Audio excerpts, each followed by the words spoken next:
Okay, good morning everybody, and you're all very welcome to irisscon, the Irish Cybercrime Conference 2021. And doesn't it feel good to say that after the year we've just had?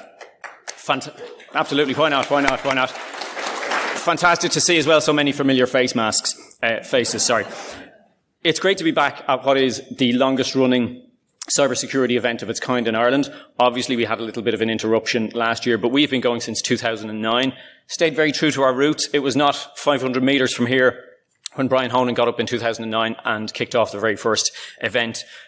And then now here we are, back bigger than ever, at a time of, we hope, renewal. It's great to be back in a superb venue. Forgive me if I'm a little awestruck. Normally when I'm here, I'm wearing a green shirt and screaming my lungs out.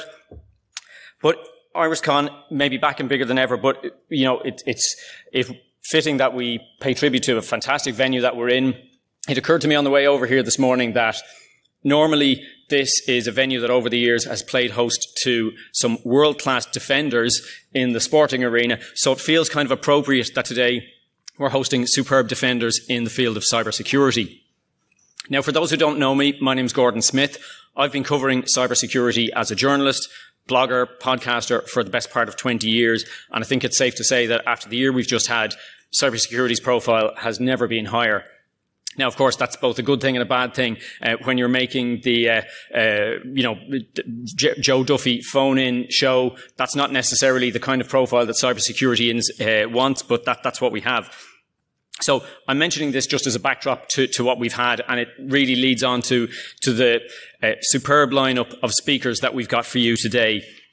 Once again, I say this every year, but really the organisers have outdone themselves. This is an absolutely superb lineup. I promise you're going to hear some amazing presentations from world-class, as I mentioned, and diverse group of speakers.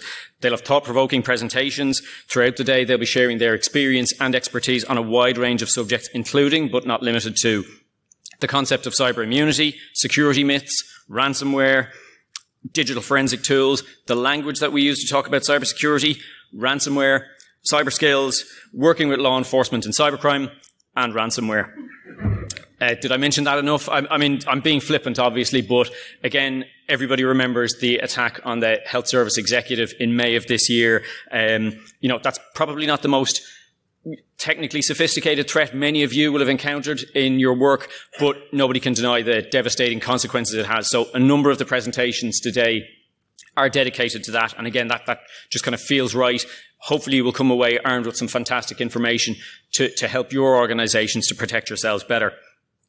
In addition to the presentations, as always, we've got the Capture the Flag, the Cybersecurity Challenge in parallel to the main conference. So teams of cybersecurity experts sort of pit their wits in a controlled environment to see if they can exploit vulnerabilities in systems. I recommend you take a look, and we'll be announcing the winners of that, as always, throughout the course of the day. Just a few quick housekeeping rules as well. Please turn your phones to silent out of respect for all the speakers, but you can, of course, follow the conference on social media. We're using the hashtag irisscon, that's IRISSCON. A couple of things as well for any of the speakers. If you'd like to make yourselves known to the technicians over at the side as well, you can load up your presentations, have them ready to go on screen. And you can also do a mic test as well. So if you fancy walking the stage, like I'm not doing, you can get mic'd up for a radio mic and you will be good to go. Just a quick word about the sponsors as well. Do please visit their stands during the breaks. Their support helps to make this event possible. Not only that as well, it provides vital funding for irisscert to carry out its very valuable work right throughout the year. So on behalf of the organisers, we'd be grateful if you could show your support by visiting the booths outside. I'll name them in alphabetical order. Massive thank you to Akiro, BH Consulting, Comsec.ie, Integrity 360, Palo Alto Networks, Proofpoint, and Thycotic Centrify. I've also been told as well, if you do visit them, there are some really great prizes to be had. Proofpoint has a €100 Amazon voucher, so if you visit their stand, you'll find out more. Comsec has a €100 One for All voucher, and Palo Alto's stand has a giveaway for some Sonos speakers. So get out to those and get chatting to the guys during the breaks. So in the spirit of the times that we're living in, obviously COP26 has just finished, so I'm going to keep my emissions to a minimum. With that, I'll hand you over to someone who's been a fixture of this event since the very first IRISCon, as I mentioned. It's become kind of a tradition to kick off the conference by looking at trends in security. So here's somebody who has worked with Europol in 2016. He was inducted into the Info Security Europe Hall of Fame. He's a man who needs no introduction, but by contract I'm obliged to give him one. Would you please welcome to the stage Brian Honan.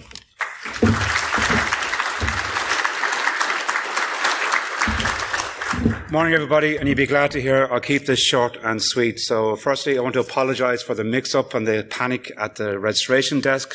Organising a conference in the middle of a pandemic has certain challenges that you don't realise until you actually get into doing it. So welcome to the 2021 IRISCon. I'm glad that we're back. Last year was a blip in it. We also lost our traditional home, like we used to be in the Ballsbridge Hotel. They looked after us very well.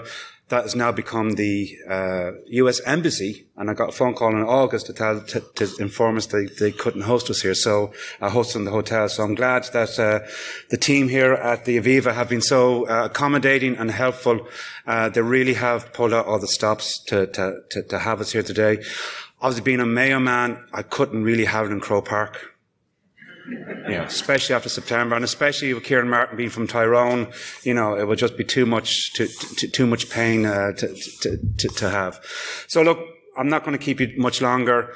A big thank you to the Aviva. We are operating under COVID controls, so just to give you some details of what that is, please, when you're moving around, wear masks at all stages.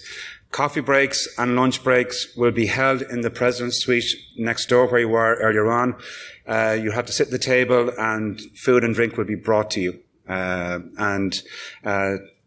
make up for that inconvenience, we've also have drink at 5 o'clock as well. So when you go into the room, there'll be buckets of beer and wine and soft drinks at the tables as well. So hopefully that will alleviate some of the disruption as well. So look, as Gordon says, I'm eternally grateful to the speakers that we have coming. Many of them have travelled from near and far, but they're giving up their free time to be here to help share their experiences with you all. So I sincerely hope you have a great day, and let this be maybe the first time we have IRISCon, and maybe this could be our new home from now on. So thank you very much.